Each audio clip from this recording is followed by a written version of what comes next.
So I'll just be talking mainly about the geology of the Grey Fox deposit, kind of reintroducing it to the public because we're really excited about it and the exploration potential that we're seeing. And we just did a resource update at the end of the year, and the resources increased pretty good. We got a 95% increase in inferred and over 30% increase in indicated, and there's more indications that there's really great exploration potential, especially the Gibson zone where you have the historical Gibson ramp. And I'll just kind of get into it, I guess. I first want to acknowledge and recognize that we are on the traditional territories of the Apatippi and Nissinawbe peoples for our Grey Fox deposit, and they are our valued partners. I would also like to thank the communities, the municipalities of Timmins and Matheson for all their support over the years. And also a big shout out to Rob McEwen for being such a huge supporter of exploration and innovation. Finally, I would like to thank all the other team members at McEwen Mining for all their dedication and hard work to keep advancing this project forward. Just getting cautionary statement, getting the legalese out of the way. So the Grey Fox deposit is situated about 10 to 15 kilometers from the town of Matheson and about 3 kilometers southeast of McEwen's Black Fox mine complex, both of which are located proximal to the prolific Destor Porcupine Fault zone. The deposit is also located about 40 kilometers east of our stock mine, for which we have recently received the closure plan permit and are now proceeding with full mine development. This is just a historical snapshot of Grey Fox. So the property was first staked in the early 1900s by Frederick Schumacher. And there's some mine development that took place during the 1930s at the Gibson area, which I'll be highlighting a little bit later. There was an exploration decline initiated at the Gibson area in the late 1980s, and historical records indicate that a bulk sample of 8,000 tons was taken at a grade of about 27 grams per ton that yielded about 7,000 ounces of gold. It is likely that due to funding issues and the low price of gold at the time that all operations were eventually ceased or halted. And the project has also been drilled by various operators during the 1990s. And McEwen took possession of the property in 2017 and continues to aggressively explore and diamond drill the deposit. This culminated in the most recent resource estimate for Grey Fox, which I was talking about earlier, which demonstrated an indicated resource of 1.538 million ounces of indicated gold at a grade of 3.64 grams per ton, an inferred resource of about 458,000 ounces at a grade of about 3.3 grams per ton. Now I'm going to dive into the geology a little bit.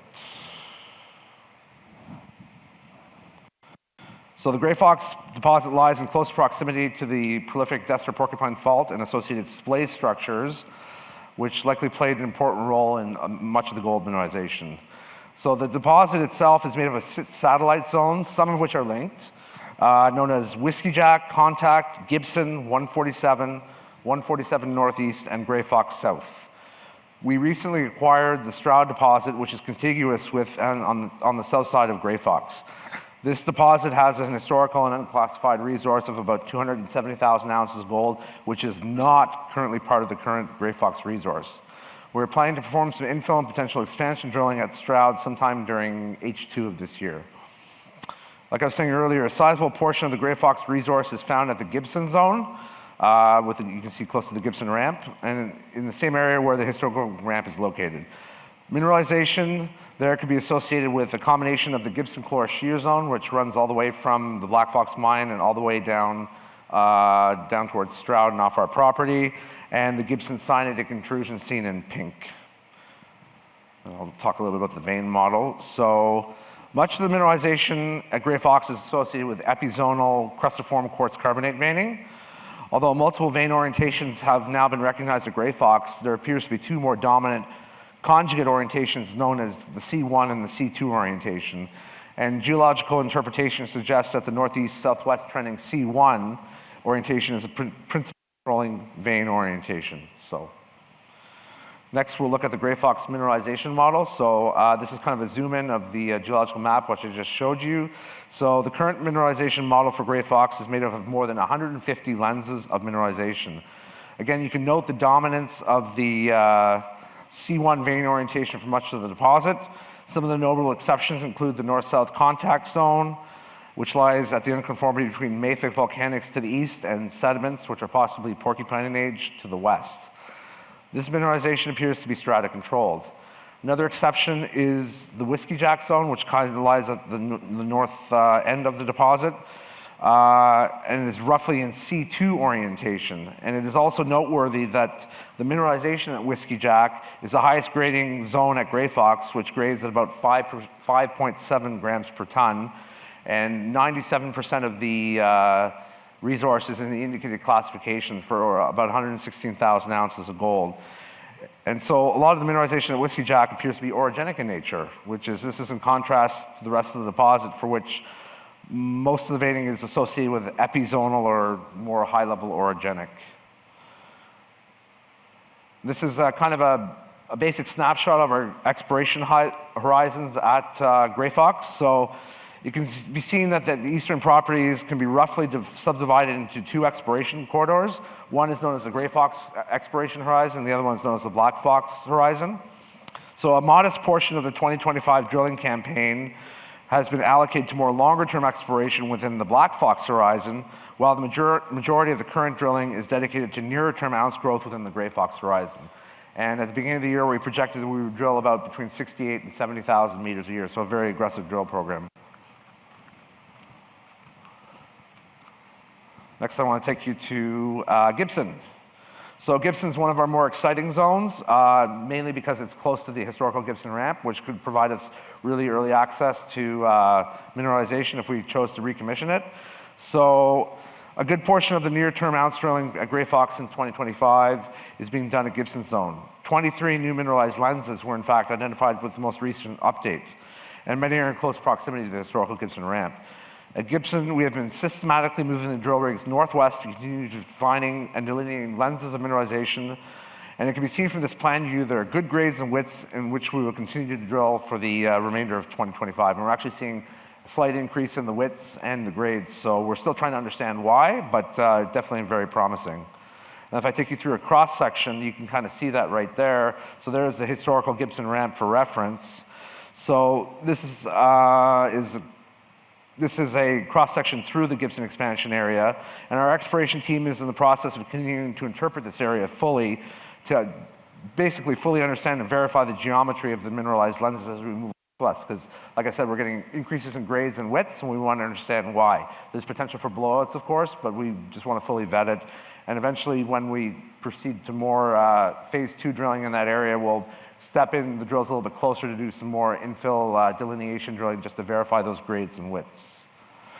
And I know everybody likes pictures of core, so I got one for you. This is one of our better grading intersections in that area. This is a composite core photo from drill hole 25GF1539, which we drilled earlier this year, and it graded better than 12 grams over about 11 meters true width. And this was, you could see that on the previous cross section. So note the abundant quartz, moly, and galena present especially in the higher grade core of the intercept, which graded about 27 grams over 4.5 meters, so we're pretty excited about that. And then we were also doing some geophysical drill targeting. So seen here is a plan view, smooth 2D chargeability half-spaced at the 150 meter depth for the Gibson area. So note the northwest trending chargeability high near the Gibson ramp, which is sub-parallel to the modeled Whiskey Jack vein located northeast of the Gibson ramp that also has a similar trending geophysical anomaly.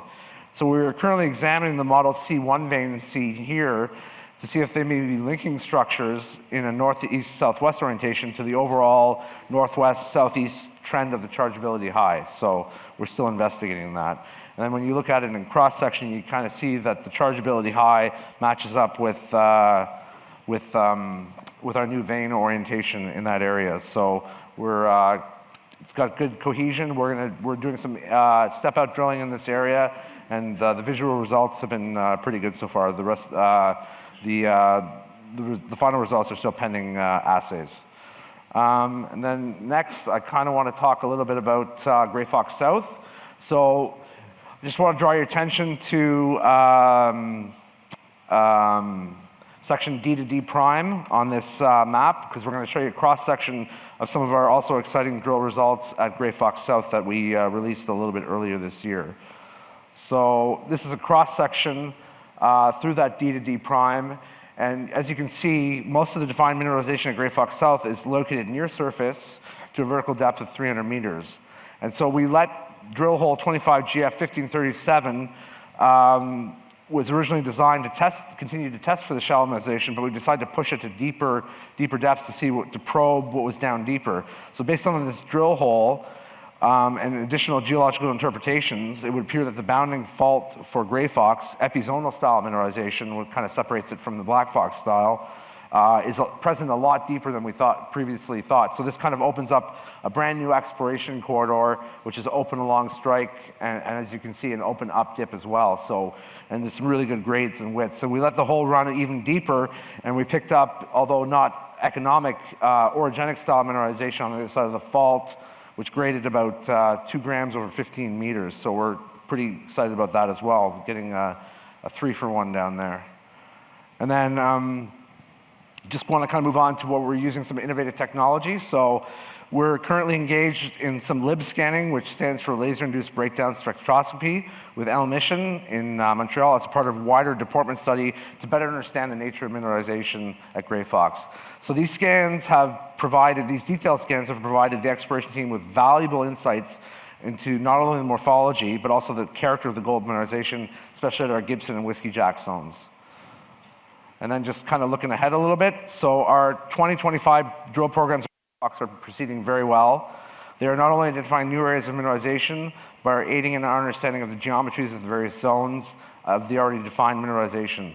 And more excitingly, we're currently working towards a PFS for the project and hope to keep you all updated on our progress for this really, really exciting project. Thank you.